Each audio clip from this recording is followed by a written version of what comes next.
Good evening, everyone. You are in the spotlight with Brian Gardner for this Thursday, February the 8th, 2018. Good to have you all here for our second of two shows this week. As always, before we get going, let me remind you all of how you can contribute to the show and have your voice heard. You can do that by emailing us at itspotlight411 at gmail.com. You can also follow us and tweet us at itspotlight411. Remember, hashtag itspotlight411 is the hashtag you want to use whenever you're tweeting to our show directory or tweeting regarding our show. Make sure you use that hashtag. And of course, you can find us on Facebook. Just search for In the Spotlight 411 on Facebook, and then make sure that you like our fan page, so you can follow us and get all access to all the stuff that we post and all the interactions and all that good stuff. All right, so again, we're on the air late tonight, as I mentioned on Tuesday. That would happen. First of all, I didn't mention this on Tuesday. I mean, obviously, you all knew that I was going to be late, but I also, my co-host going to be late too. And, that happens, I mean, obviously he's been late more than I have, but, we run late anyway, usually. So it is what it is. But so this is not unexpected. I was hoping for like 9:30, 10 o'clock, but, with me knowing that he's going to be late, I figured I'd give him some extra time and leave it at that. So here we are late tonight. We don't have a lot tonight, although we do have a little bit more than I anticipated. Obviously, we're going to do our usual entertainment stuff tonight, box office beat, TV highlights, and then we're going to bring back the film spotlight of the week. So that will be back. We kind of bring that out whenever we feel like we have extra time, which we do have a little bit, because I think we're going to get through everything else pretty quickly. But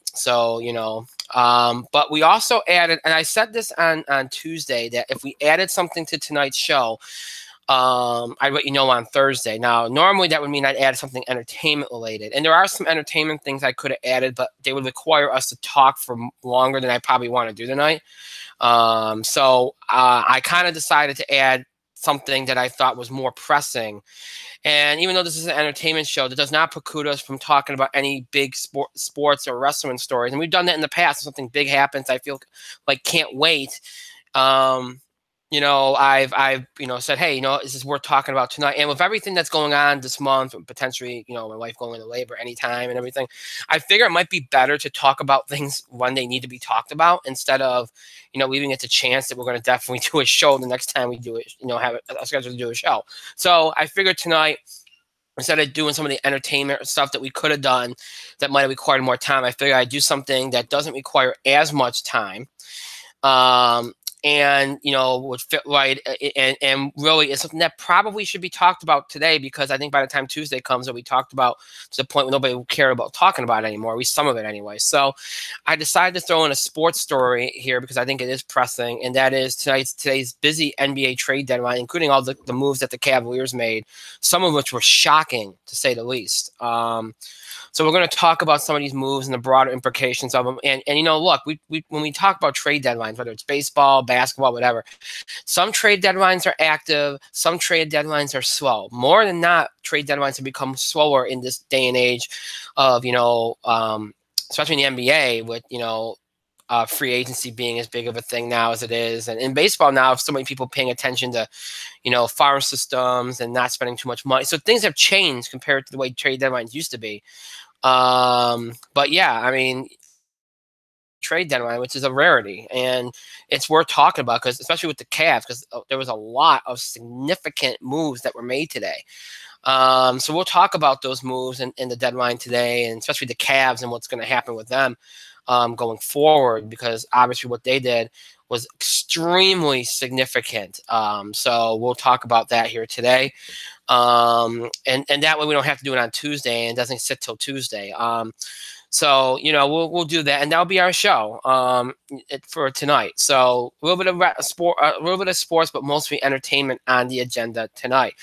Really quickly for next week, again, as I've been saying, please do keep in mind that if my wife goes into labor, then there won't be a show. Now, we'll let you know, either myself or Mike will let you know through social media if that happens and that there's cancellations or anything else. So just be aware of that as we go through the rest of this month and into March, that there could be some, last minute cancellations and such. So, oh, look, she's showing you the baby belly. Yes, that's great. That's good, because people can, so they don't think I'm BSing or anything. I haven't gotten any mail like that, but you never know. Sometimes that happens. Jeff Tech would think that, but he would think that. Anyway, that's a reference. So some of you don't know who Jeff Tech is. We'll explain that another later date. Anyway, so next week, again, if we should have shows next week, because again, something could pop up or pop out, whatever way you want to talk about it. Tuesday, again, next week will be very much the same as this week. We're not going to cancel anything unless something pops up. Even though Valentine's Day is on Wednesday. Tuesday, sports, wrestling, you know the drill. We're going to talk NBA tonight, so we want to do that on Tuesday when something else happens. But we'll do NBA All-Star Game. I think that's coming up next weekend, so we'll do some stuff with that. We'll obviously talk college basketball, bracket bugle tonight, Duke Carolina game, which was interesting to say the least.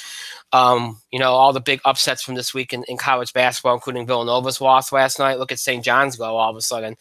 We'll talk all the college basketball action, any other big headlines we have to cover in sports. Obviously, we'll talk wrestling. That will be on Tuesday's show, and then next Thursday will be the same as tonight.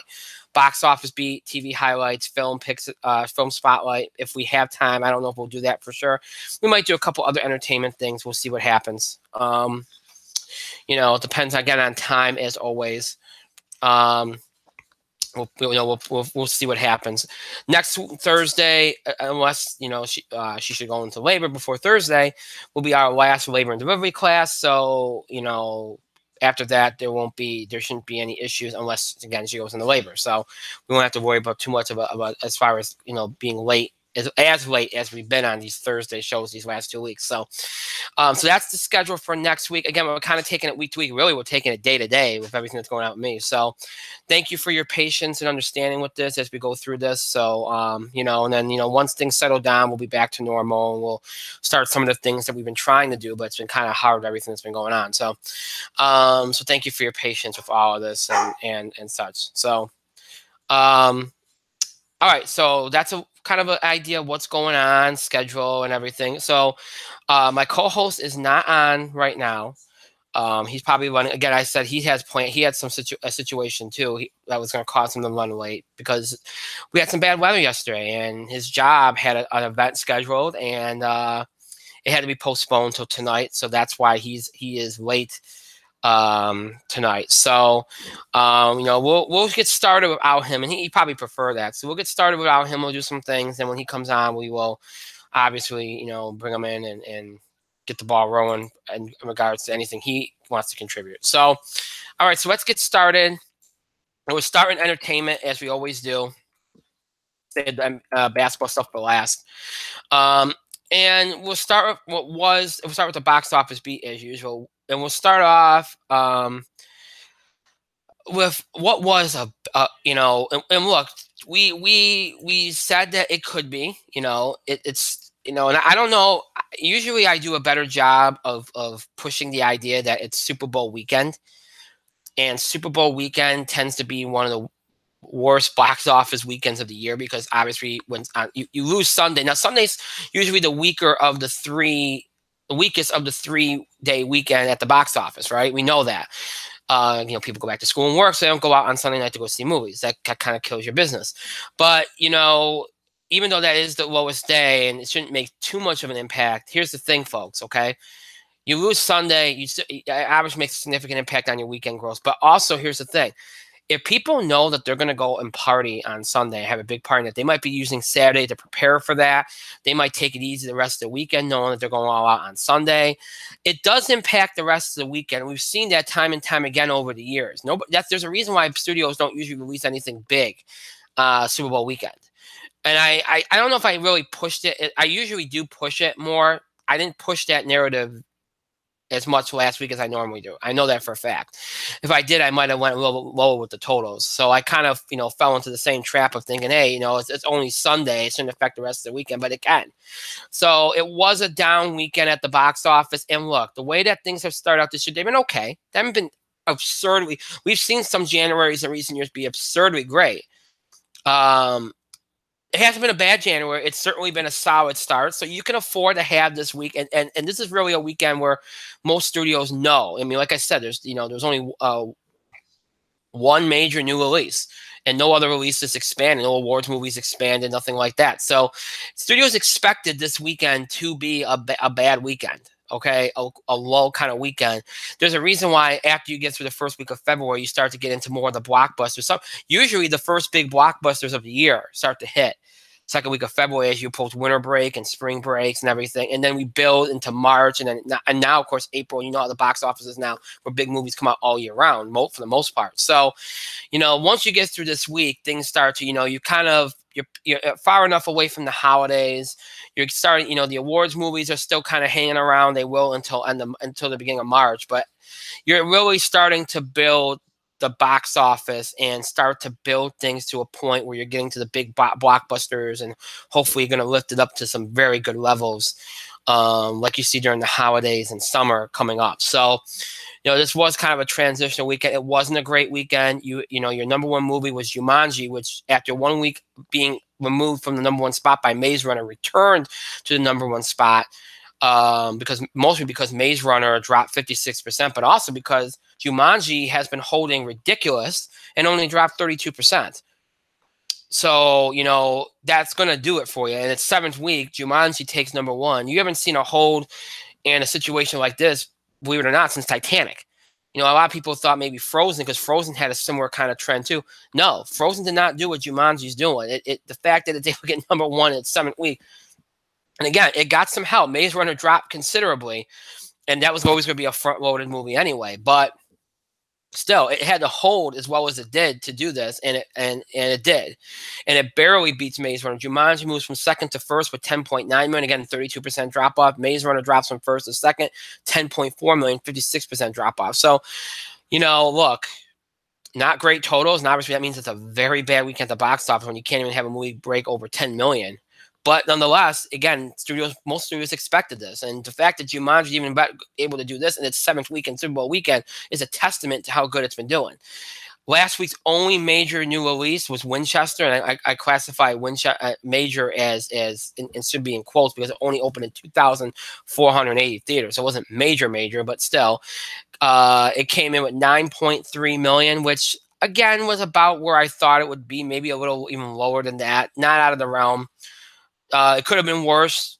In fact, I think somebody's probably going to remind me of this, but I think I might even go low. I think I might have said it might not even break 5 million. So assuming I said that, which I could have, because I might have been more negative about it a week ago. I don't know. Assuming I was right assuming that that's the case, then it did far better than I expected it to. So give it some credit. Staying put in fourth was The Greatest Showman with 7.6 million. Jumanji's getting all the headlines, but The Greatest Showman needs to be getting them too. It only dropped 19.4% in its seventh week. I mean, that's been, we talked about how it opened, and it opened so low, and then everybody started writing it off, and then it just, because of the soundtrack and the word of mouth, it carried it.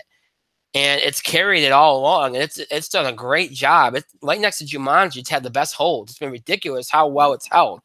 And now it's up to 295 million worldwide. It's going to cross 300 million worldwide on $84 million budget. I don't think anybody would have suspected that. And now it's going to probably spawn a Broadway show and all this stuff. So it's turned into something special for Fox, and who would have thought? So it's crazy what it's been able to do. Outside of that, you only had two other movies above 5 million.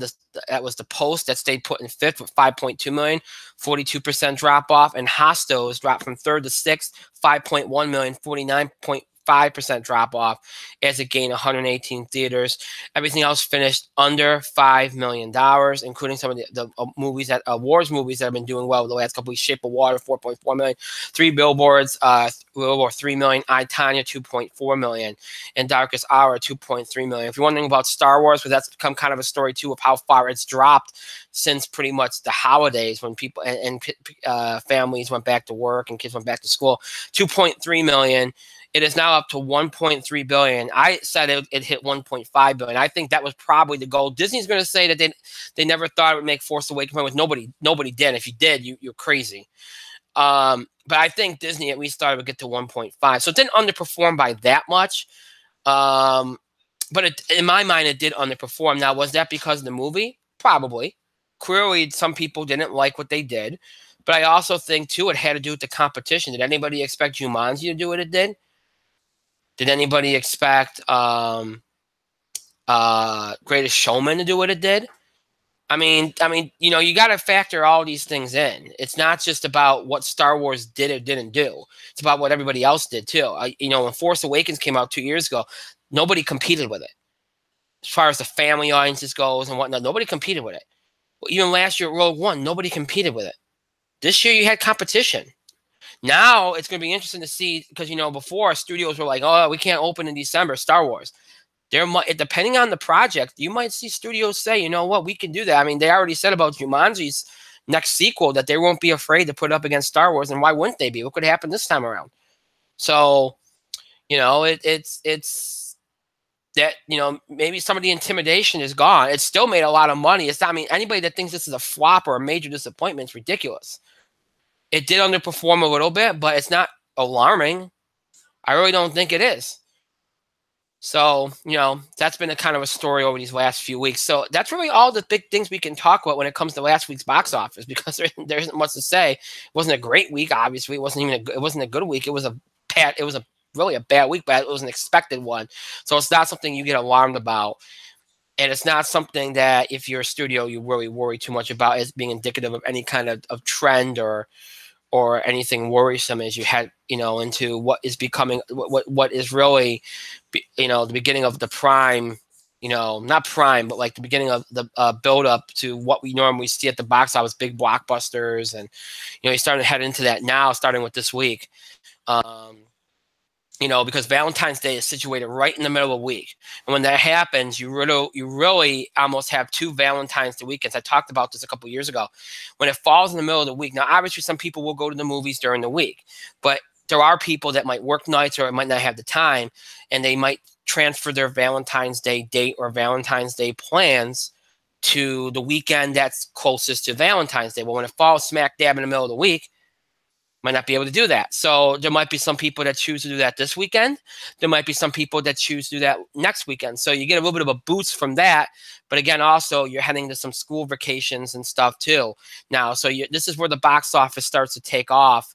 Now, after, even if January ends up being an okay month, it really starts, it always has started to take off in February. So, because you start to get into some bigger movies. And you have 3 new releases this weekend. As opposed to the one you had last weekend. For the first time this year, I mean, obviously Maze Runner was a big budget release, but it was more of a front-loaded one and not a huge deal. This weekend, you have 3 major releases, all opening in over 3,000 theaters, all, you know, that classify as major releases, 2 of which are, well, one's a franchise, and the other one that maybe will hope to be one. So 3 major new releases. The biggest release is 50 Shades Freed, a romance film from Universal, opening in 3,768 theaters, R-rated. Once again, starring Jamie Dornan, Dakota Johnson. Again, you know, it'll do well. It's got its fan base. I think this is the last one, so that will help it a little bit. Valentine's Day, right up their alley. Perfect time to release it, obviously. So, you know, even if it's by you know, and look, these movies are always front loaded. So you'll get a big opening weekend number. But even if you weren't, you'll get that boost from Valentine's Day to help it get to probably where it should be anyway. So no doubt this one will probably be the #1 movie. No doubt about it. So you look for that. The next biggest release is Peter Rabbit, a family film from Sony Columbia, opening in 3,725 theaters. PG, obviously. Daisy Ridley, Margot Robbie, James Corden all render voices, but you also have Rose Byrne and Domhnall Gleeson in live action roles. Hoping to be a franchise. I do question why they're releasing this movie now and not before Easter. I get there's more competition Easter, but this is a seasonal movie. It would do a lot better there. You know, you could play off family vacation, you know, kids being off from school and that. Granted, in another week, a lot of kids, in the next couple of weeks, you'll have kids and families maybe on winter break and stuff, so that will help. But I can't imagine a lot of people thinking about Peter Rabbit in February. So I don't understand the timing here. It will probably do okay, but it could have probably done a lot better another month. So, you know, in fact, it could have, if depending on the competition, it might have been able to squeeze out a #1 ranking closer to Easter. But it ain't going to do that here. But, you know, and I don't expect people to rush out to see it. I imagine most kids are still in school, families still working and stuff. So I don't think it'll do a huge number.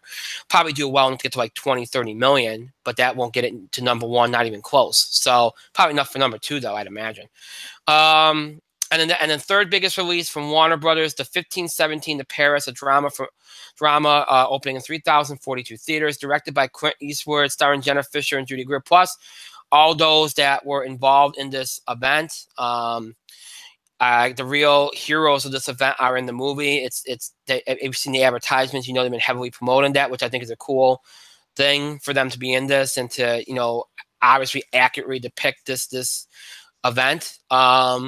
Clint's directing it, so it's got some, that gets some notoriety there. It will probably do very well. There are some people that think it could score second place over Peter Rabbit. I can see that. I don't know if it will. It's PG-13, so that might help it a little bit. I don't know if it will, but I mean, I'm not saying I can't see. I'm not saying it won't. I'm just saying it's hard for me to imagine it being a family film. A lot of it's going to depend on how many schools nationwide might be out next week. Or just, you know, that might play a role, you know, weather might play a role, who knows. But I don't know if right now I would put it in third place because I guess I imagine it's going to skew older, which would probably put it right around 14, 15 million. Could it do a lot better than that? Sure, it can. I'd like to see it do better than that. But I don't expect it. So those are your three new major releases, all opening over 3,000 theaters. I think it's the first time we've had that this year, I think. At least three movies opening in 3,000 theaters. Other than that, the only other thing of note is the Oscar-nominated short films is going to be in about 200 theaters. So if you're interested in that, check your theater listings. If you're interested in seeing some of those shorts. Obviously, in some theaters, they're also doing the Best Picture series pass. We can go see all the Best Picture nominees. Check your theater listings for that. That'd be the only other thing. You'll be seeing stuff like that all the way up to the Oscars at the end of February. So, you know, that's nothing new. It's every year, but you know that's something that always is of note at this time of year. So, but yeah, so that's the story for this week. And that's the story about last week as well. That's your box office report. But before I move on, I see Mike has jumped on. Mike, you're in the spotlight. Brian. Yes. Brian, I just want to inform you. Oh God, what you got to that now, Brian, I am more cultured than potentially you are. More cultured because I had just come from a film. I got a fry in my throat. Film festival, Brian. Film festival. Featuring artsy movies about mountain climbing and stuff. You must have mountain climbing, it's outdoorsy stuff. You must have been in heaven. Brian, I could say with full thing, as I am chewing on this most cultured French fry, because you also interrupted my dinner, you bastard. Well, how long was I supposed to wait? I was already running really ridiculously late. So I could say that at least 3 of the movies were actually pretty. One touched the heart, the other touched the brain, and the third one, well, it was just okay. It was very, very cultured, very cultured. So, Brian, as I sit here eating my double cheeseburger, my classy double cheeseburger, I can say it was not bad. Good. And super cultured. So while I have your attention, you talk about movies. Do you have any thoughts on last week's box office or even this week's before we move on? All right. I can say this with almost full certainty. If the 1237 to Paris came out, let's say about 2 months ago, it would probably be a Best Picture nominee. Yeah, it would have been. It probably would have been a Best Picture Definitely. nominee. Definitely. So this was one case when releasing it this late was actually kind of dumb because it would have gotten a lot of awards buzz. A lot of awards buzz. Would have been more merited than half the field. Oh, absolutely. Do you want to be woke by watching 3 billboards outside of Ebbings, Missouri? But no, well, fuck that. You could be woke and patriotic by watching the 1242 to Paris. I mean, the 15, 17. Yeah. Yes, the 125 to Paris. You're not wrong, though. As for Peter Rabbit, and I know I'm not wrong. Excuse me. That was a classy, refined burp, by the way.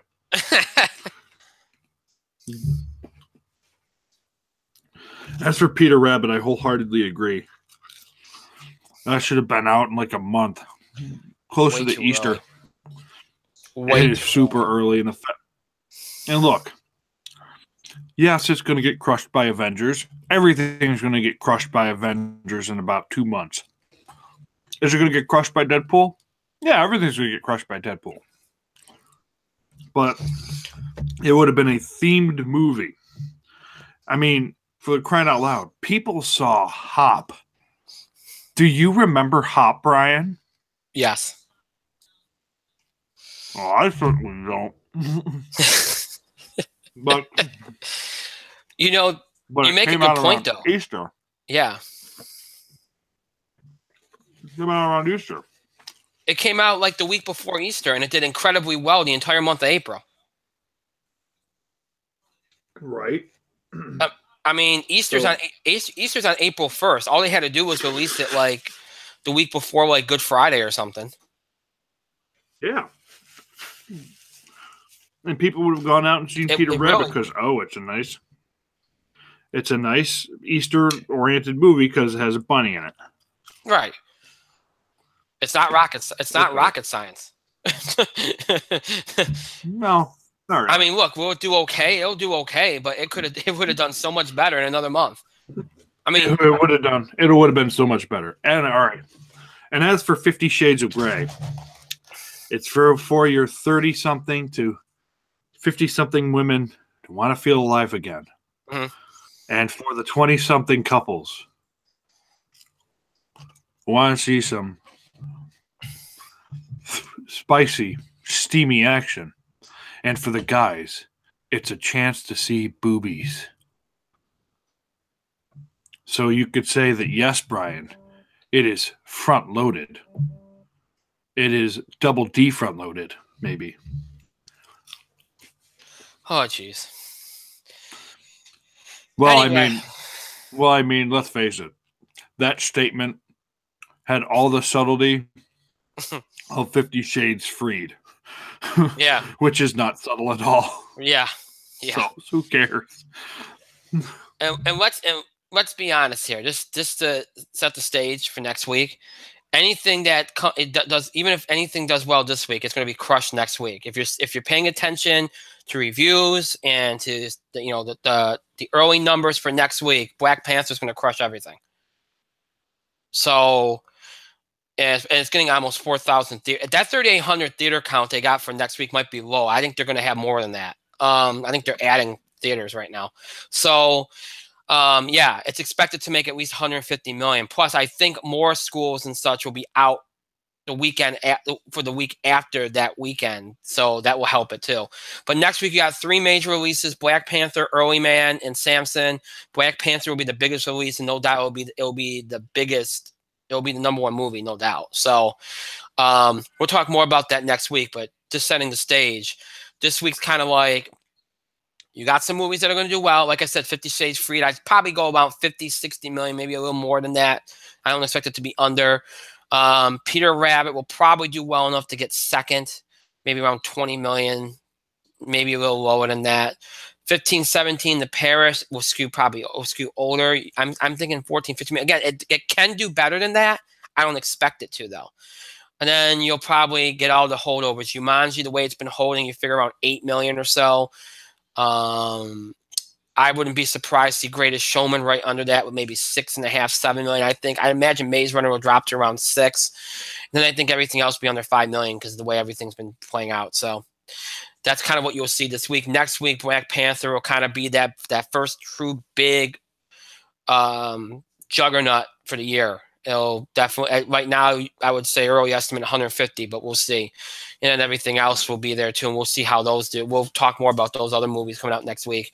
But next weekend we'll definitely belong to Black Panther. And then after that, you have a couple other big movies and Annihilation, Game Night, and Every Day, and then things will continue to build throughout into March and beyond, obviously, with more and more big movies being released. So that's once you get beyond Super Bowl, you're into it. And every weekend now, there's something of note being released. Not all big historical record-breaking films, but there will be at least one big blockbuster, one big noteworthy release every week now. At least until, I think, Labor Day, I'd imagine. So, all right, that's the box office beat for this week. And now we move on to, because I want Mike to finish his dinner. When we do the film spotlight first, because he's not going to be able to do this film because I'm the only one that saw it.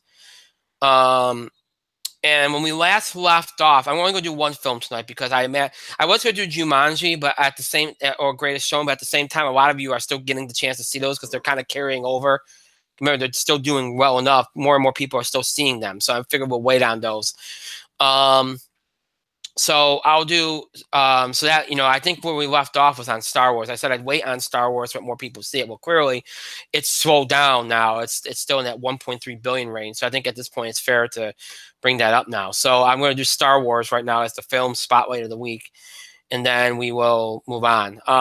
So I figured it's a good place to do this now so you can get a chance to finish this food.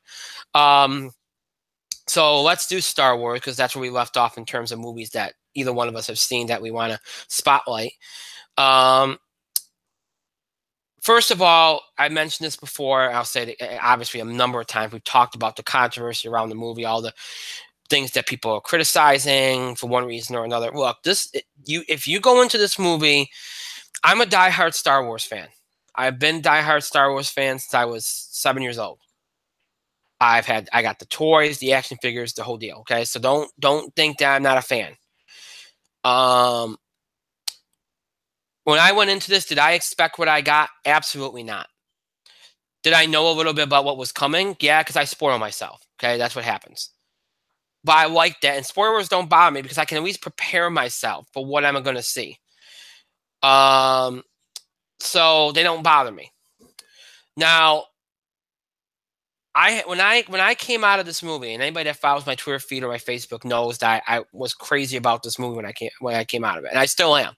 I think it was a brilliant movie, one of the best movies, if not the best movie I saw last year. I still maintain that.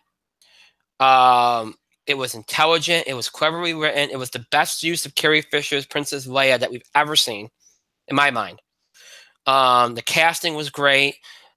The themes and some of the different mythology that they brought into the film, I think, is very, very important if you want to continue to make Star Wars vital and not rehashed. Because the thing is, and this is the thing that I think, for me, I struggle with. I love The Force Awakens. Okay, I loved it. But at the end of I think it was a palate pleaser. Okay, it was done just to kind of quench, get you back into it, ease you back into the universe. You hadn't seen Star Wars in a long time. They had to do something like that after what happened with the prequels to kind of make you go, all right, Star Wars is back. They couldn't do what they did in Last Jedi with Force Awakens because it's just too quick, and it's like ripping off a Band-Aid.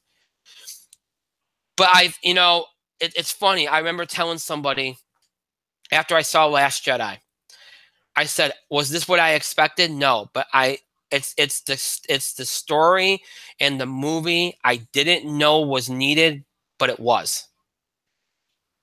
It was needed. It's really what I wanted from Star Wars, because otherwise, how many times, and here's where spoilers are going to come out, folks. So if you haven't seen it or if you don't want to be spoiled, react accordingly. How many times are we going to do this with the Skywalker family? How many times are we going to have, you know, somebody turn out to be a Skywalker, or somebody turn out to be the enemy's brother or daughter or whatever, and we're going to play this story out? We can't keep doing that. It's repetitive. It's nonsense. You can't just have characters going through circles. You have to evolve. And it's not, and not only does the storytelling have to evolve, but the mythology has to evolve. One of the things I heard with Force Awakens was people saying, well, they didn't use the expanded universe. All these books and all these different things that came out, they didn't use it. Well, I think they didn't use it because they wanted to have a fresh outlook on the universe. I think they wanted to not have to adhere to things that were written.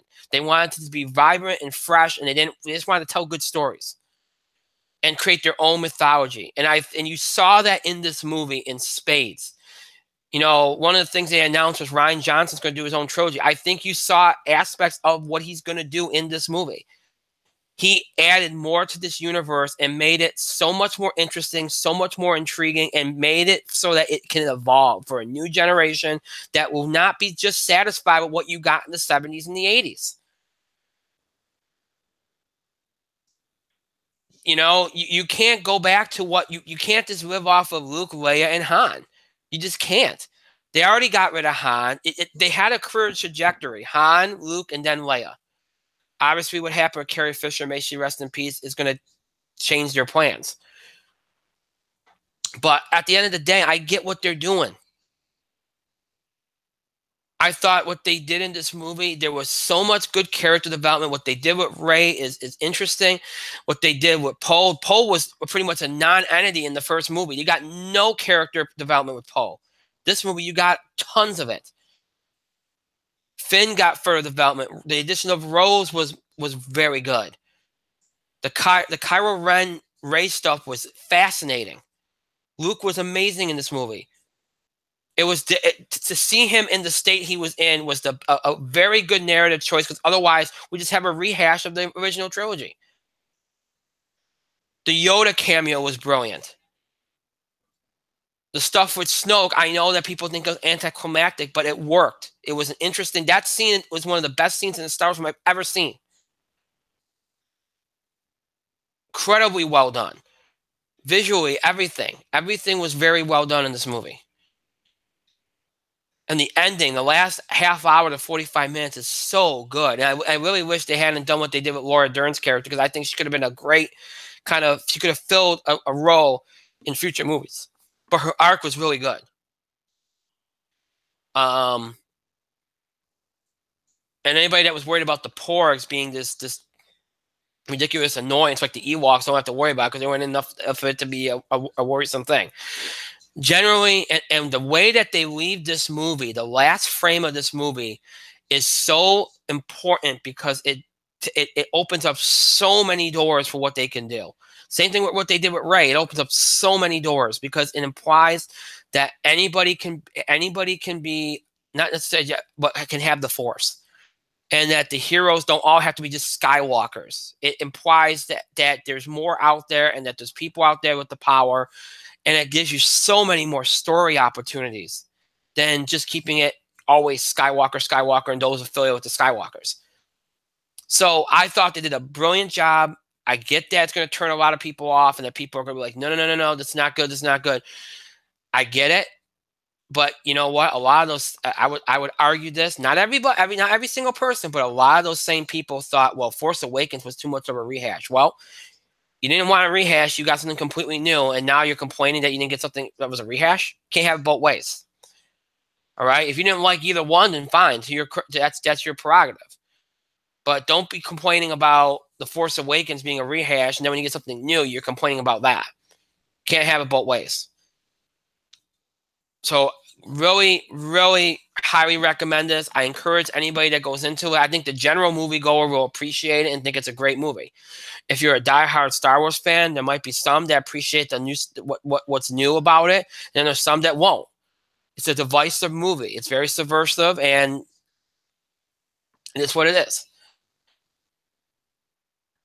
But I highly recommend it. I think it's great. And I think it stands on its own and does so many really cool things for the Star Wars universe.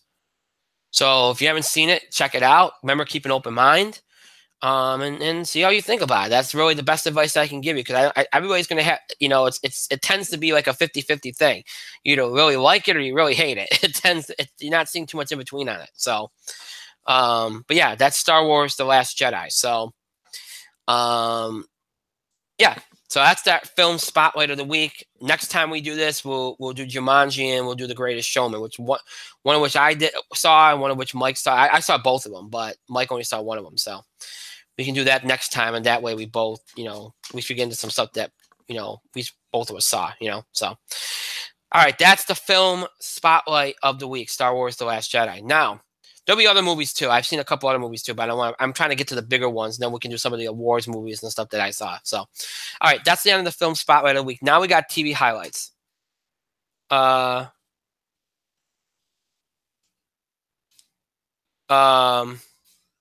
Let's see. Okay. All right, so let's do okay.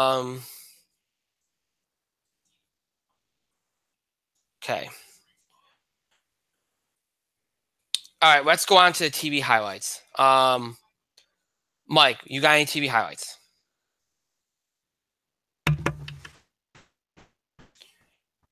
Maybe. Okay. Maybe. Because I've been rather busy this week, being cultured and shit. Oh, Jesus.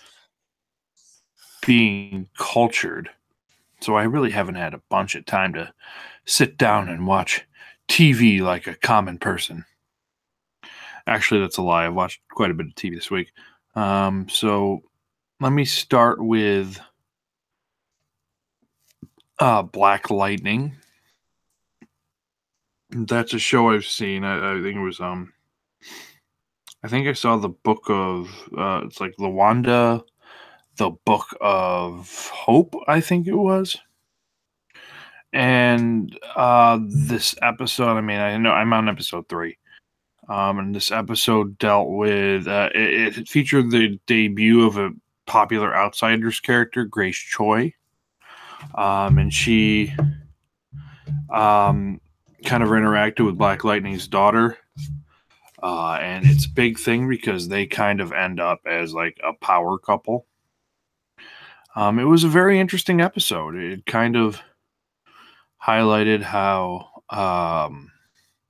Tobias Whale isn't the only boss in town. There's another player. They kind of partnered with him, and it's kind of almost over him a little bit.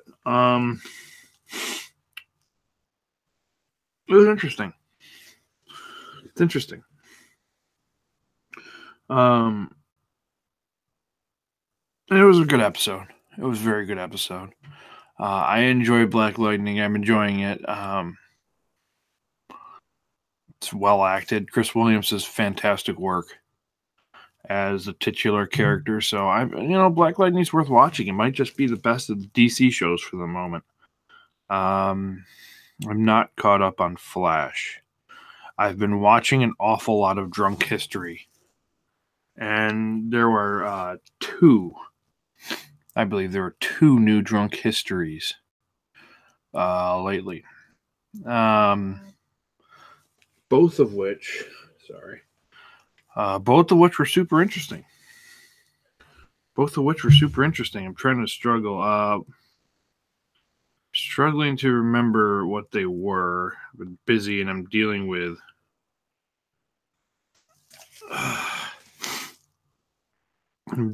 a headache right now. The headache's name, of course, is Brian Gardner. I'm just kidding. It was Dangerous Minds, which had Rasputin, and Game Changers. It was Game Changers and Dangerous Minds, and both of them are funny. Of course, Drunk History, if no one knows, it's historical. It's retelling of historical events by historians and actors and comedians who are completely plastered off their ass, and the actors who are reenacting what had happened are literally reciting or are reciting word from word what the historian's doing, and it's a very funny show.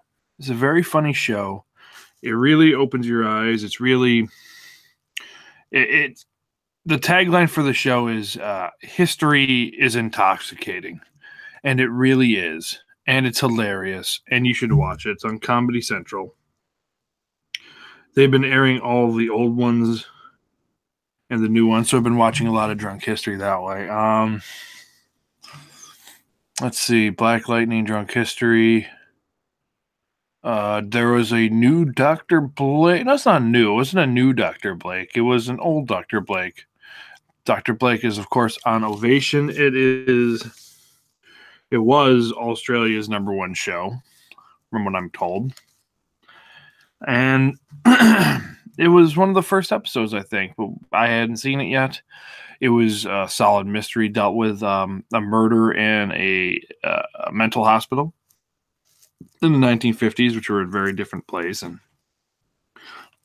electroshock therapy was considered at the forefront. And as we know, electroshock therapy is illegal. It's awful, and it's torture, as they hinted at on Dr. Blake. So it was a good episode with a good mystery, and it kind of laid the forefront from where Dr. Blake would go from there for the next like four seasons in the movie. So yeah, I really haven't had the time to really sit down and watch too many like shows. I know there was a new Murdoch Mysteries or Artful Detectives on Ovation. I know there was a Bull. I know there was a Lucifer.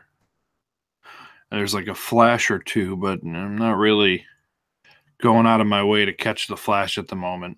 Although Goldberg was in the last episode that I'd seen, and that was pretty solid. So that's all I really have for TV highlights. I'm pretty sure Brian will come back very soon and talk about how much he loved Agents of S.H.I.E.L.D. There was a very historic episode. I believe it was episode 100. I want to say it was 100. I don't know. I don't care. I haven't watched Agents of S.H.I.E.L.D. in a while. So, but while Brian's gone, I am going to eat my chocolate croissant. Yeah, it is delicious. It is good. It is very flaky. Completely worth it. Also, Stephen Colbert, Late Show with Stephen Colbert, is on top of his game right now. He interviewed Rand Paul this week, Senator Rand Paul. There's a couple good insights there. He didn't go easy on Rand Paul. He didn't go easy on Rand Paul in his interview, and Rand Paul had a couple of weird and unique answers that didn't sit well, but it could have been worse. The Daily Show with Trevor Noah, doing good work. A couple of really funny episodes. Last episode I saw had the real life heroes of the train thing. They were promoting the movie 2 p.m. to Paris. Wasn't bad. It was a good interview. Solid things can be gleaned. I don't know. That's all I got. Usually Brian's back now. So I'm going to continue eating this chocolate croissant. This is amazing podcasting, by the way. So, what did everybody think about the Cleveland trade today? LeBron James will walk in that locker room, see Tristan Thompson still there, then walk right out, go to Dan Gilbert's office and be like, what the fuck is that guy still doing here? It's a good point, because what the fuck is that guy still doing there? J.R. Smith stays, Tristan Thompson stays, Kevin Love stays, but that's not surprising because Kevin Love's hurt. Isaiah Thomas is gone. Jay Jake Crowder's gone. Iman Shumpert is gone. Half the bloody team is gone. They get back a couple pieces. George Hill in particular is interesting pickup. They picked him up from somewhere. They got somebody Rodney Mack, I want to say. Got him. So I don't know if the Cavaliers are going to. This is a rebuilding phase for them. I don't know. What I do know is they made a huge splash and they pretty much jettisoned most of their team, including most of the pieces that they got in that Boston trade for Kyrie Irving. And I think it's kind of foolish to get rid of Isaiah Thomas because if LeBron leaves, what you got?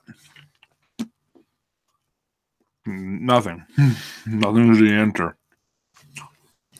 And I think from this move, it was fairly clear that Dan Gilbert doesn't think LeBron's staying too much either.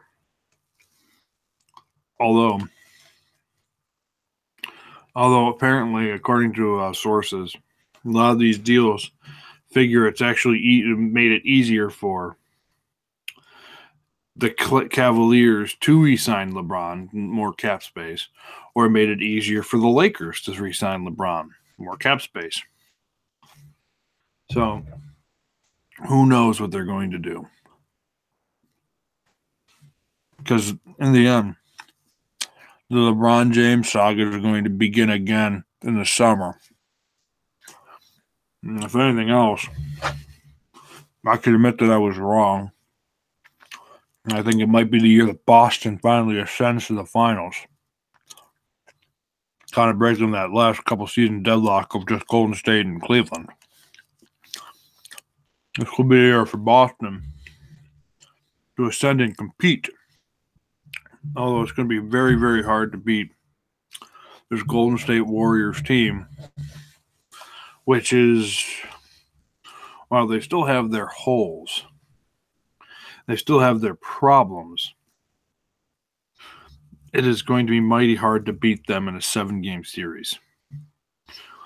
Especially for a team in the East. Delicious. There's a good dessert to a cultured meal. With that being said, Cleveland made a lot of waves today. This is a bonus sports section because, I'll be honest with you, I don't really have anything else to talk about in terms of entertainment. Talk about wrestling. Talk about how Philadelphia almost burned their city down. But, this is what happens when you're unprepared and you're left alone for a while. I don't know if he thinks I was going to talk about the entire TV guide, but I'm not. But I'm certainly not going to be talking about that. I suppose I could talk about what I saw in the film festival today. Real briefly. Well, my work put on a fundraiser. They brought in the Banff Film Festival, and Banff is a mountain thingy in Alberta. There's a town in Alberta, Canada. Excuse me. There's a town in Alberta, Canada. And there is a film festival that kind of bleeds out of it, I should say. And it's about, I thought it was mostly about mountain ranges, mountain films and documentaries about climbers and stuff. And let's be clear, I got there late, and there were lots of films about that. But it wasn't exclusively about that, and I was pleasantly surprised. Very pleasantly surprised. I got there late, so I missed most of them. But there were a few that really I thought were just fantastic. The first one I thought was great was there was a oh, I'm sorry. I was talking about my cultured movies. Oh, you were. So shh, you could shut up for the next 5 minutes. Okay. The first one which I saw, which was Appa Sherpa. He is the guy who he holds the record for most Mount Everest summits, which is very impressive. And it's about how his life in Nepal, and it was actually fantastic. There was a film about a 90-year-old ice skater who had been skating for most of her life. It was it tugged the heartstrings. It was a very strong and powerful short film. It was called Edges. And you could find more about that at edgesfilm.com. And I actually highly recommend watching that one, especially it shows you the power of what our elders are still capable of. And it's a fantastic, fantastic short film. And I may or may not have teared up during that. So, and the other one is called Another Horizon. It was about a British cyclist who tried to travel around the world and on a bicycle. And it was about his last leg of his America's trip. So it was like a 24-minute short film about how he adventured through the Northern Territories in Canada all the way to the Arctic Ocean. And it was actually really good and really gripping. So, Another Horizon. That's what it was called. So there you go. I gave you... Look at you. While Brian was gone, I gave you a couple good shows. I gave you a little bit of sports talk. I insulted Brian's bald spot. And in a most cultured way, by the way. In a most cultured way. And I kind of give you a little bit of insight in the film festival that I attended tonight after work. So, Brian, you have large shoes to fill. I'm sure I do. Which might I add, you can never physically fill. No, I couldn't. As you are a size 4.5. Yes. And I am a size 15. One of those sizes is fake, by the way. And the size that is fake is actually Brian's. Wow. So, okay. So, you got a little... I apologize for that. There was an emergency upstairs. So, I wasn't expecting that. So, I'm glad I figured it's a perfect time because usually Mike sometimes can talk for a while with that. So, I figured it was a good time to have to deal with that. So, everything's fine. Everything's fine. Brian, I forgot to mention I also ate a chocolate croissant on air. Oh, well. You chose, by the way, an absolutely terrible time to go. Oh, gee. Well, I can't help that, Mike. Things happen. But yeah, so everything's okay, but it had to be dealt with. So, all right. So I'm going to be really quick because I don't think I watched a lot this week, to be honest. I've been catching up a little bit on Shameless. I had started watching that show a while back, and I kind of got out of it. I really do like it. I've been catching up a little bit on that on demand. And I enjoy. I think I'm more pretty much through season 1, so I've been kind of liking that. Although people say as it goes along, it kind of loses it, but you know, Agents of S.H.I.E.L.D. last week, absolutely phenomenal. Some interesting. I'm not going to spoil it. Things at the end. If you're somebody that's been waiting for them to get out of space, you'll like this because and they're on hiatus for a month, but they introduced some interesting things. And I've liked the space arc. I thought the only episodes I didn't like were the 3rd and 4th because I thought they were kind of a waste. Other than that, I thought from 5 on, it's been incredible.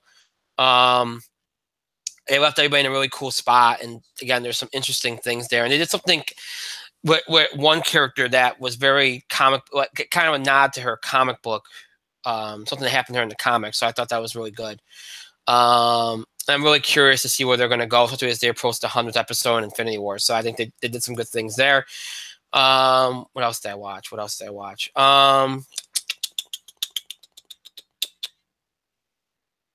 this week? I watched some. There's a couple other things I watched. I'm trying to think what the heck they were though. I didn't catch up on.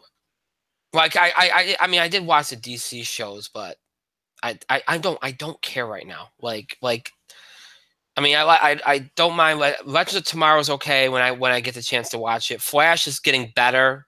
It's not bad. Arrow is an absolute mess. So I'm not even, I'm just not fully there with that one. What else did I watch this week? I'm trying to think. I'm trying to get through the stuff what else did I watch? I feel like there's 2 shows I watched. I can't remember what the heck they were. Oh, crap. It's going to drive me nuts now.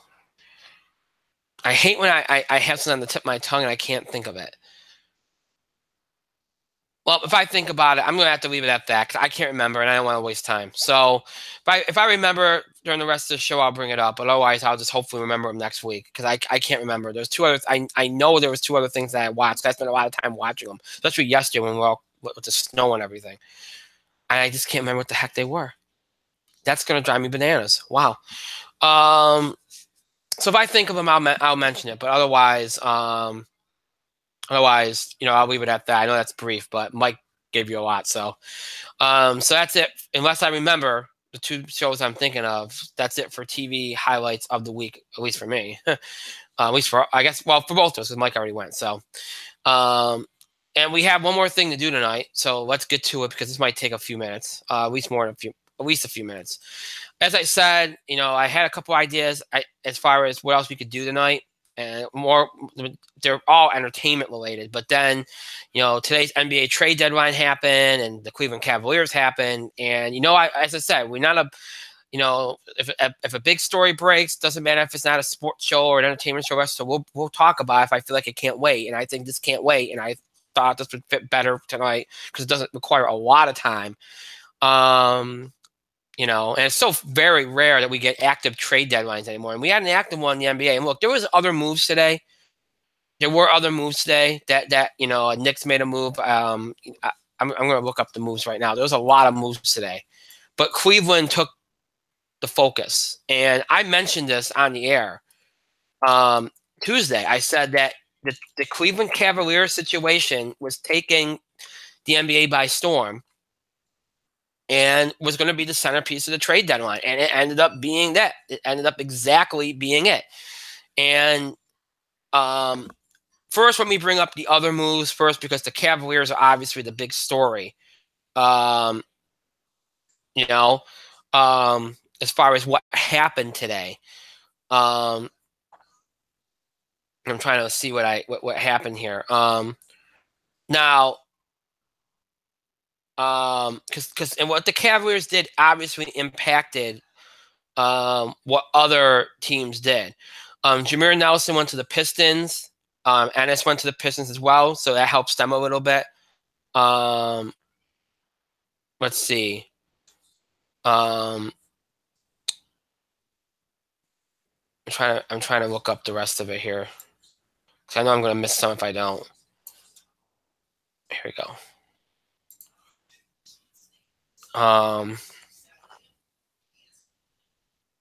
Sorry, my screen just froze on me.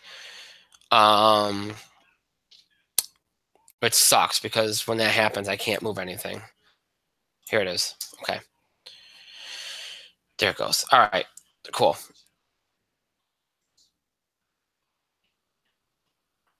All right. So, I mentioned the Pistons deal, which helps. Let's see. We had Atlanta Hawks trade Luke Babbitt to the Heat. That's not going to affect much.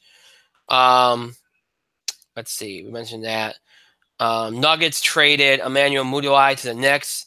Knicks trade Doug McDermott to the Mavericks. Mavericks trade Devin Harris to the Nuggets. And then we also get a pick there. Look, I mean, does losing McDermott hurt the Knicks a little bit? Yeah, but they clearly like Mudiay a little bit with Porzingis out. He'll help them. I don't know how much will help him in the future, but he'll help them. This was more about just moving contracts stuff, not a whole lot. Let's see what else. Dante Cunningham was traded from the Pelicans to the Nets. That's not a big one. Here's a good one, I think. Magic trade Elfrid Payton to the Suns, a guy that a lot of teams want, including the Knicks. He's an underrated player. That one I think is going to help the Suns. Here's one else SU fans can appreciate. Toronto Raptors trade Bruno Caboclo. I can't remember. I apologize. I messed up his name. To the Kings for Malachi Richardson. So, that one's that's a wash. So really the only deals other than what happened with the Cavs that I think were of note were Elfrid Payton to the Suns and, Nelson going to the Pistons. Other than that, it's all about the Cavs.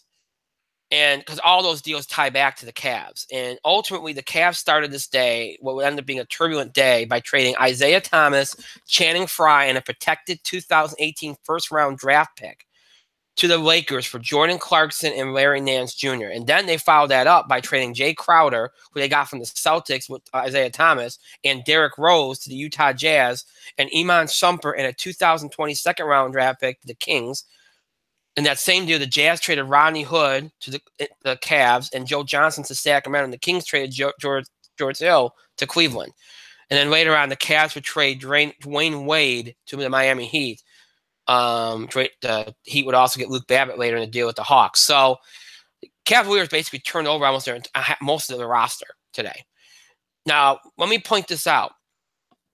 For me, based on what happened today and based on what's happened this year, the fact that the Cavaliers had to trade Channing Frye to the Lakers, which I don't think they would have liked to have done, because Channing Frye's been big for them off the bench.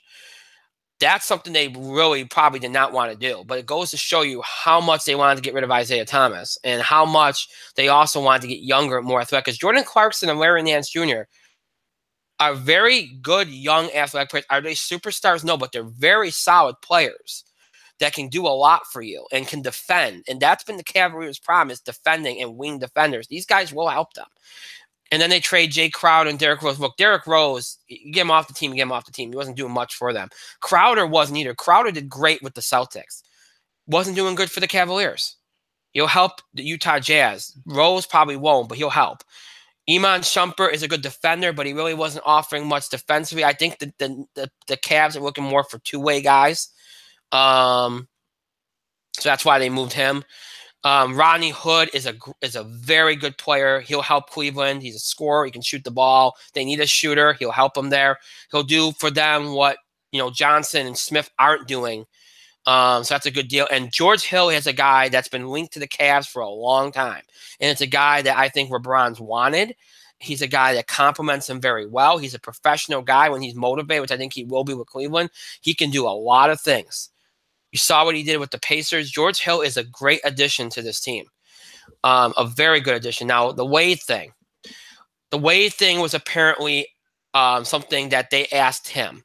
He was going to get reduced minutes. They're obviously more guard heavy after these trades. They clearly knew they were going to make these trades last night. And when they knew that they were going to make these trades, they went to Dwayne Wade. They said, look, you're going to get reduced minutes. Would you rather get out of here and go somewhere where you can get more minutes? What do you want to do? Dwayne, they worked out the deal to the Heat because that's where he wanted to go back. It was a mistake for him to ever leave the Heat. He's Miami. He is the Miami Heat. So he ends up going back there where no doubt finish his career. Cleveland gets a second-round draft pick. People kept talking about the pick that they got with the Nets, why they didn't move that pick. They can't move that pick till after the draft. That's why that pick never moved.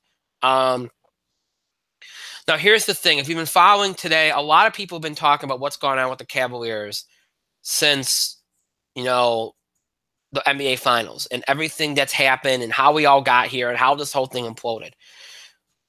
All right, there's a lot of blame to go around. Okay, if you've been following this, and in case you don't know, I'll give you the Cliff Notes version. A lot of this starts and ends with LeBron James. as usual. LeBron James has been reluctant to commit to Cleveland beyond a year or two. Now, at first, this was fine because it was allowing Cleveland to go spend more money. But at the same time, as they started to get older and as they started to, look around, and I guess, people didn't, Irving didn't want to play with LeBron because he felt like he wasn't getting his.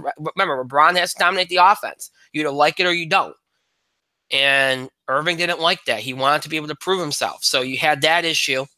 And he had the issue that, again, I'm sure he wasn't the only one that didn't want to play with LeBron.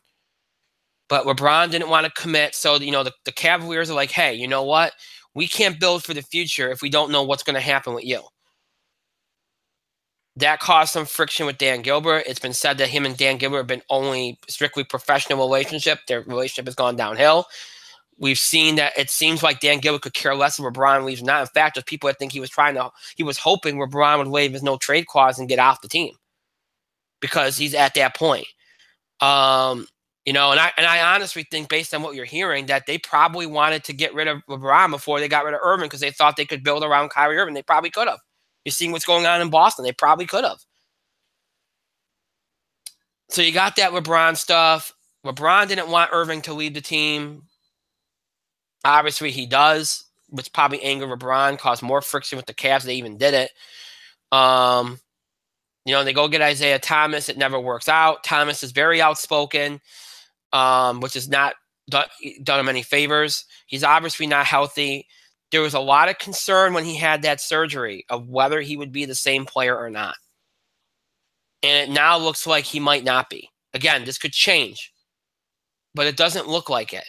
And the thing, and look, am I high on Isaiah Thomas? I'm very high on Isaiah Thomas. I think Isaiah Thomas is a solid basketball player. And I think he has the potential to be a superstar. But I would be lying to you all if Isaiah Thomas, outside of that run he had from the midway point of last season to the end of the season before he got hurt, I would be lying if I said that other than that stretch, his best games have been off the bench. He's very undersized by NBA standards. I know Allen Iverson. I know this guy, but Isaiah is not a traditional point guard. He's more of a shooting guard, combo type guard. And he's undersized for that role. And one of the reasons why he was able to do what he did last year in the playoffs for Boston down the stretch is because there was nobody else to command the ball. And you can't put him on a team with anybody else that can command the ball and expect the same production. It won't work. It creates problems. And I think you've seen that, in addition to the fact he's not healthy.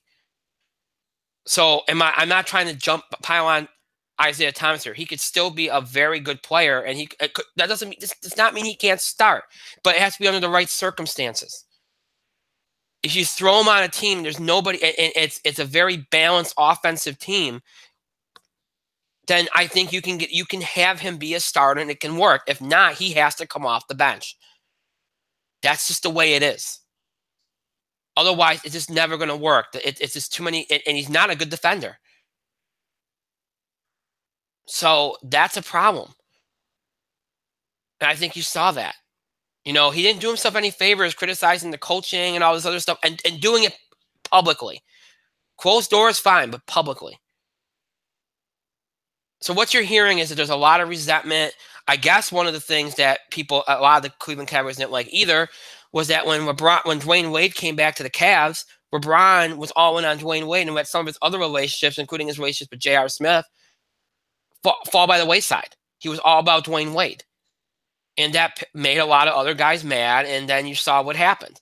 The chemistry went downhill. So, now what does what happened today mean? Some people think because Isaiah Thomas went to the Lakers that means LeBron won't go there. I don't know. What's his relationship with Isaiah like? Last night, Isaiah tried to sub him, and he pretty much ignored him. To me, the big deal today was Dwayne Wade to Miami. Now, I know that's probably to end his career. But my feeling is that if LeBron goes, I don't think LeBron will go to the Lakers. There's too much drama there. Even though they're going to make a run at him. They have the money to do it now. That's one of the takeaways from today is Lakers cleared enough money to go after him and another free agent this year. They have the money now. I don't think LeBron's going to go to the Lakers. And I don't think Houston can do it because I don't think it'd work. And I don't think OKC would do it. I have this feeling that LeBron is going to go back to Miami if he goes anywhere. That's my feeling. Because I think he's comfortable. He'll know that he'll be familiar with it. I know, Pat Riley and everything. I know there was some heat there because, LeBron tried to control things down there and Pat Riley had to put him in his place. But you know what? I think that's a good thing because I think if you have somebody to put him in his place, he'll back off. And the problem with Cleveland is he won a championship there. Now nobody feels like putting him in his place or making sure he stays in his lane because he won a championship and and now they realize it's gone too far and they can't stop it. And superstars don't like to be kept in their lane anyway. Most of them anyway. So I think if he goes anywhere, it's Miami. Now look, people think that by doing what they did today, that they're done. They're not. I'm going to be honest with you. I think with LeBron James, this team could actually still be in the finals. I like a lot of the pieces they got. I think George Hill's going to be great for them. I think Rodney Hood's going to be great for them. This is a team where LeBron can lead, dominate the ball, and make everybody else around him better and really, really put together a well-balanced offensive attack. And their defense got significantly better today. Significantly better today.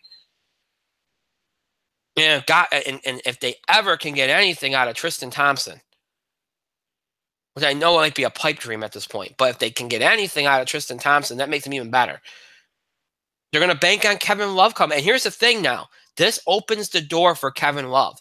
One of the criticisms that you've heard people say over the years that with the fact they've always had another guy with LeBron, whether it's Kyrie Irving or Isaiah Thomas, Kevin Love was never able to get his touches. Kevin Love had to take a step back from what he was in Minnesota and just be that third guy that just gets, the leftovers.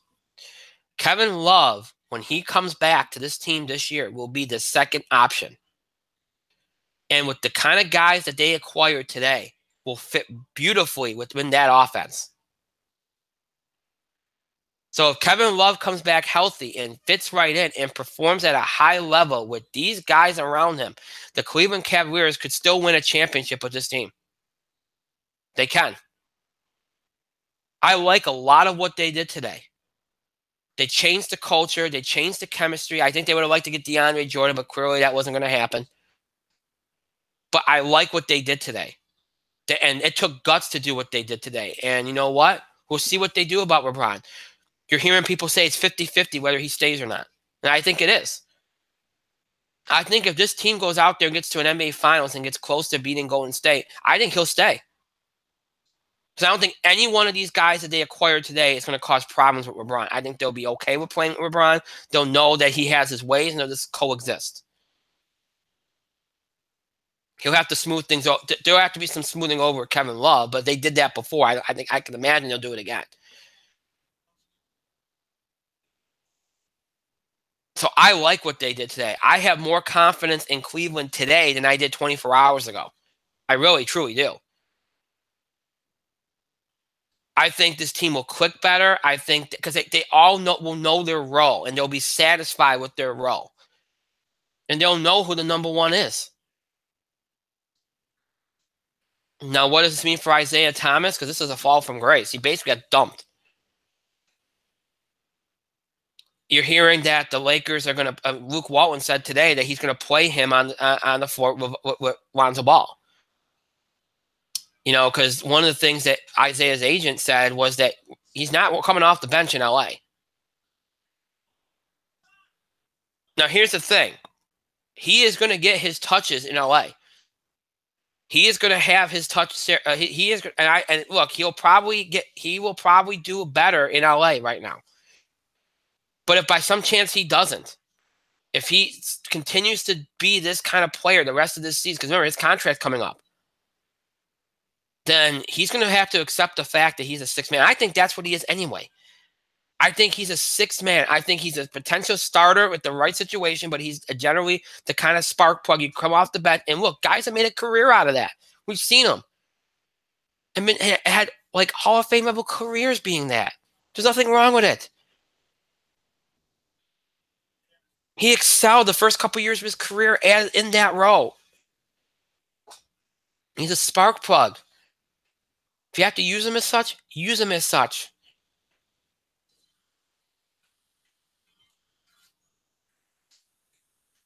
But generally, I think he's going to have he needs to have a good run in LA. If he doesn't, then I don't know where his career goes. Because then people are going to start to lose faith in him doing anything. Or they're going to think the injury has hampered him to the point where he's a liability. Because for his height and his skill set, if he's only going to average 11, 12 a game, it's not even worth it. So this is a crossroads for him. Huge crossroads for him. Very active day. I think Cleveland got better. I like what they did today. We'll see what happens with Isaiah Thomas. And the Lakers clearly won because they got cap space. So, Mike, I'm sure you have thoughts on what happened today. I shared them while you were gone. Oh, you did? But, yes, I did. And I honestly think Isaiah Thomas could still be a starter in this league. I think I told you this earlier. And you debated with me on it, and that's fine. Where I think they didn't have enough time for Isaiah Thomas to really gel with the team. It was about, he got like 3 weeks. 3 weeks is a hard time for anybody to gel with any team whatsoever. Mm-hmm. And it just so happened to coincide with a huge losing streak, which coincided with Kevin Love getting injured. So everything went wrong at once. And it'll probably end up with Tyronn Lue getting sacked, probably. But yeah, they had a huge fire sale. They dumped half the team, more than half the team. LeBron's going to walk in and he's going to see Kyle Korver, who smart move not dropping him. He's going to see Tristan Thompson, which I said earlier, which was a dumb move. They should have gotten rid of him. He's going to see J.R. Smith, who is going to be riding LeBron's coattails until he retires. And, who else do you got? You got Kevin Love. And yes, you banked on Kevin Love. And it's fine. Kevin Love is an all-star caliber player when he's on. It's just Kevin Love has been injured quite a bit lately. And over the last few years, he's been injured.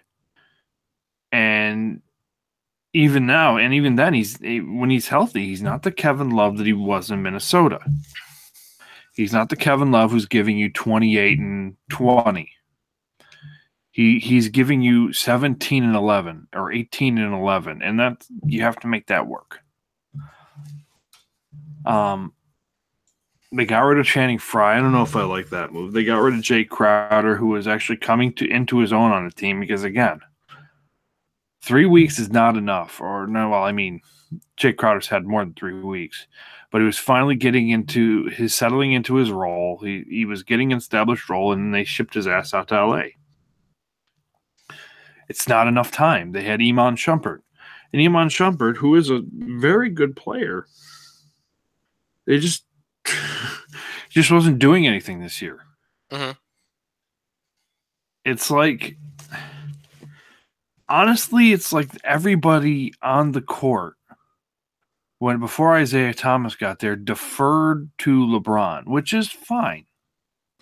But it's like, oh, well, LeBron James is the only one really doing anything. And then Isaiah Thomas comes back, and it takes him a little bit, but he was finally starting to get the Isaiah Thomas in Boston. And we're going through these growing pains, and instead of just kind of growing through them, they decided a fire sale was the best thing. And honestly, and this is me, they needed a center. Am I wrong? They needed a center. And the only piece they didn't get was a center. The only thing they didn't get was a fucking center. It's the one position they needed. Am I wrong? No. The one position you needed better personnel for.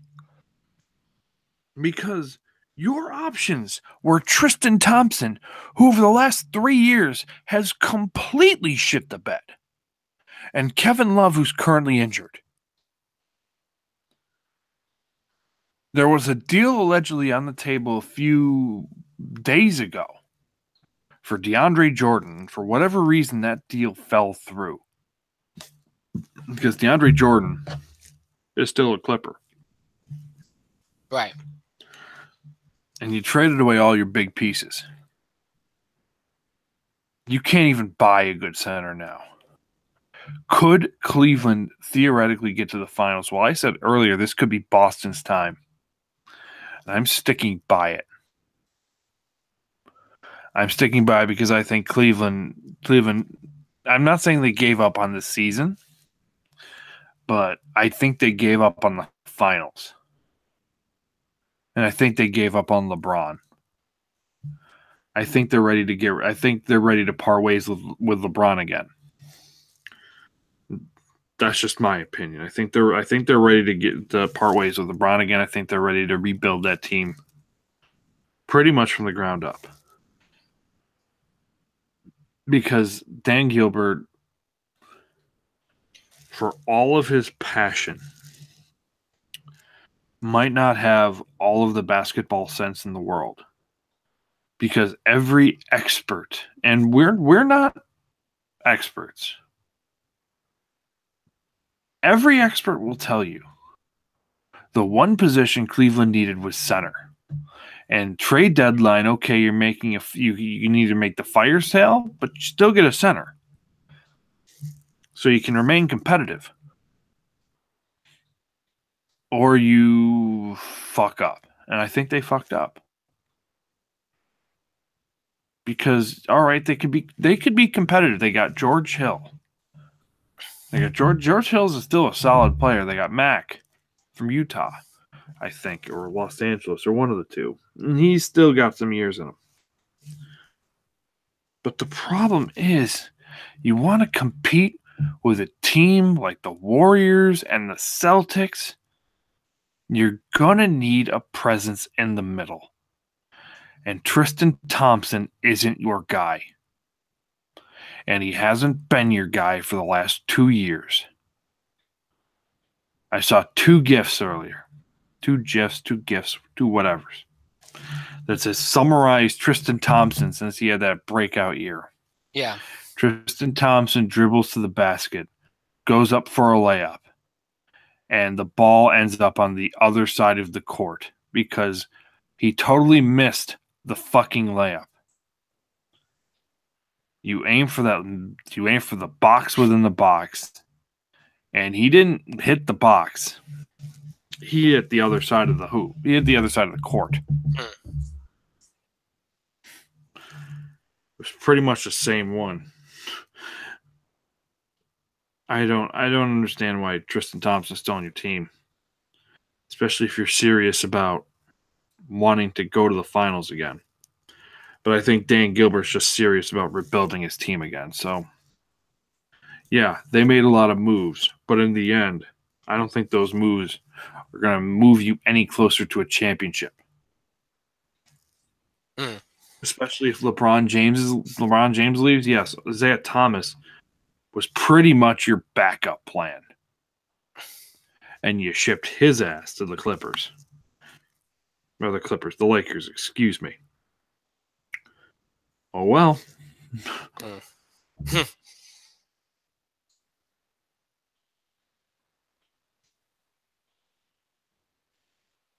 You done? Yeah, I already said most of my piece earlier. I just expanded upon it. Oh, let me just say this, though, okay? Just because they didn't need a center, but they also needed a wing defender. They could have just went out and got, like you said, they needed a center, but getting George Hill would have helped the wing defender thing. So they could have did George Hill and they could have did DeAndre Jordan.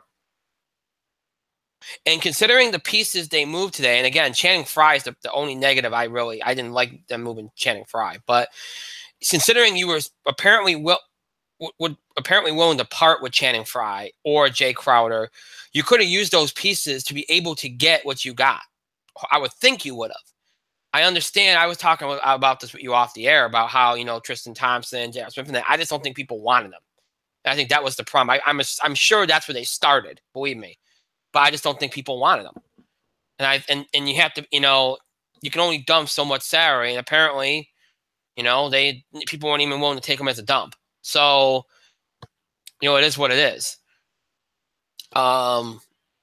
We'll see. I think they're going to be better. But the one thing that's important to note, too, as we close out here, this is a very important thing to point out.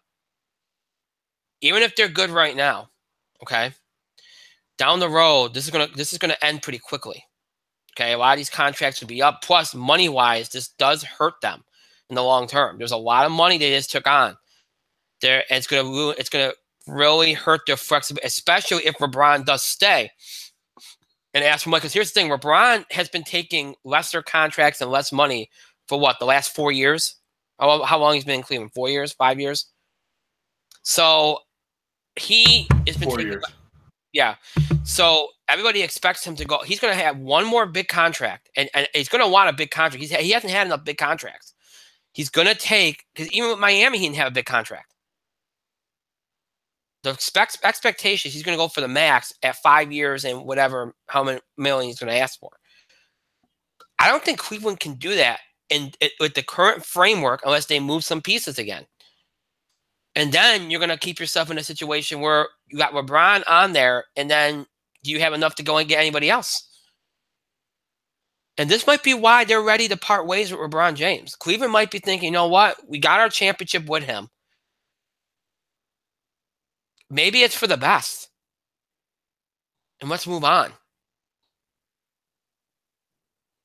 I genuinely think they're regretting moving Irving, because Irving was a guy that showed you that you could build around Kyrie Irving. You knew you could. He had demonstrated that enough of that. They were at a point last year where they had to make a decision, but they weren't ready to make a decision. It was either going to be Irving or LeBron. They weren't ready for that. Irving forced their hand last year, and they had to rush and scramble to get him off the team. But if Irving had stayed one more year, I guarantee you they would have been at that crossroads. It would have been, well, are you going to keep Irving or are you going to keep LeBron? I think they would have chose Irving. Because it's clear that they were souring on LeBron and all the other stuff last year. It's pretty clear. And if that was in another year, it would have gotten to the point where they're like, you know what? We'll just keep Irving. We'll sign him long term. We'll see what we do about Love. We'll let LeBron go. That's what they would have done. So they just got boxed into a corner and pushed into a decision much quicker than they would have ever wanted to be. I think that's where this whole thing started. It went from a situation that was kind of bubbling to a situation that boiled over, and that's where it all started. We'll see. I think you're going to see Cleveland. It's going to take a couple. It's a good thing they got the All-Star game next week. A couple weeks. By March 1st, I expect to see a Cleveland Cavalier team that's going to go off like they've done so many times in the past. Going to go on a streak, and I think you're going to see them. I think Cleveland will be at least in the Eastern Conference Finals now. I thought they would be anyway, even up to yesterday. But I think they have a better chance of getting to the finals now than they did 24 hours ago. I really believe that. So, we'll see.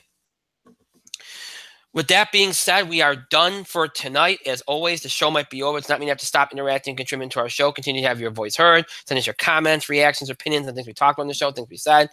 Topic ideas or breaking news items related to sports, entertainment, wrestling you want us to cover. Any of these things you can do by, questions about the show and the scheduling of the show. Any of these things you can do by email, Facebook, and Twitter. You can email us at itspotlight411@gmail.com. You can also follow us and tweet us at itspotlight411. Remember, remember to use hashtag itspotlight411 for anything you tweet regarding our show.